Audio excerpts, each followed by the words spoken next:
Here's a neat little list of counterculture movement coincidences. And this is just a short list. There seems to be a lot of coincidences surrounding the counterculture movement. Well, we're going to start off with Frank Zappa.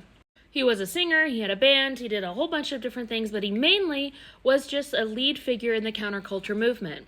And I think I'm going to have to do a deep dive just on him because I can't figure out how he was so influential. But we're going to move on from Frank to his wife, Gail.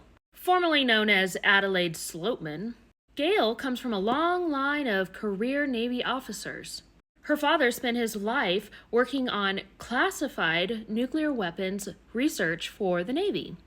Gail herself at one time was a secretary for the Office of Naval Research and Development. But the most interesting thing is that Gail attended kindergarten at a naval school, ironically with Jim Morrison. You know Jim Morrison, the lead singer of The Doors, whose dad was Admiral George Morrison, who was a real integral part in the Gulf of Tonkin incident that got us into the Vietnam War, used to justify us getting into the Vietnam War.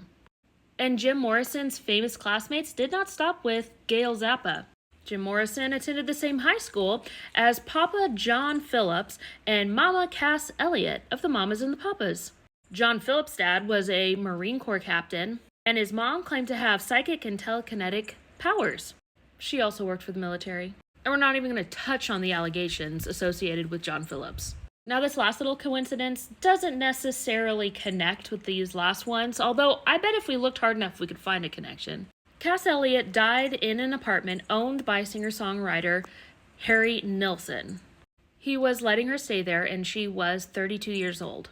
Ironically, 4 years later, Keith Moon, the drummer for The Who, died in that same apartment, in that same bedroom, also at the age of 32. Now, I'm sure all of these facts about these people that were big figures in the counterculture movement, I'm sure they're just coincidences. And this is the tiniest list of coincidences associated with the counterculture movement. But what are your thoughts? Coincidence or something more planned?